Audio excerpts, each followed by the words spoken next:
Okay, this is week 7 topic discussion. Is related to Simon's equivalency theory. It is defined in a broad way from the reading. It defines how the process of education from a distance should take place. Much is discussed about how this distant education will be handled and how it should be carried out between the teacher and the students involved in the process. This theory is based on the following definition of distant education as formal, institutionally based education activities where the learner and teacher are separated from one another and where two-way interaction telecommunication systems are used to synchronously and asynchronously connect them for the sharing of video voice database instruction by Simeon 1995.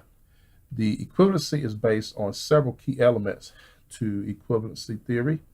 They are the concepts of equivalency, learning experiences, appropriate application, students, and outcomes. With equivalency, the local and distant learners have fundamentally different environments in which to learn.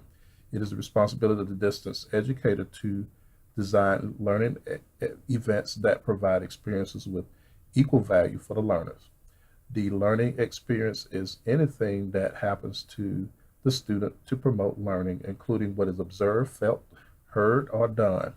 The educator must make sure to have instructional activity that will equally promote that learning experience. The idea of appropriate application implies the learning experiences are suitable to the needs of the individual learner and the learning situation should be available, and that the availability of learning experiences should be proper and timely. The students the students are the actual participants that will be impacted by the learning program directly, formally, and by their enrollment in a course.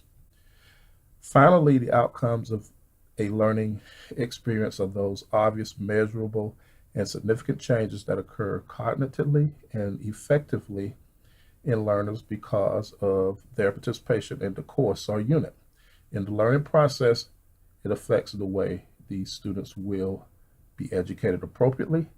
As the theory defines it, Holder refers to the 4 main subsystems involved in the process of distant learning as the regulatory subsystems, course subsystems, student subsystems, and logistical subsystems, which incorporates what the Simon's equivalency theory defines.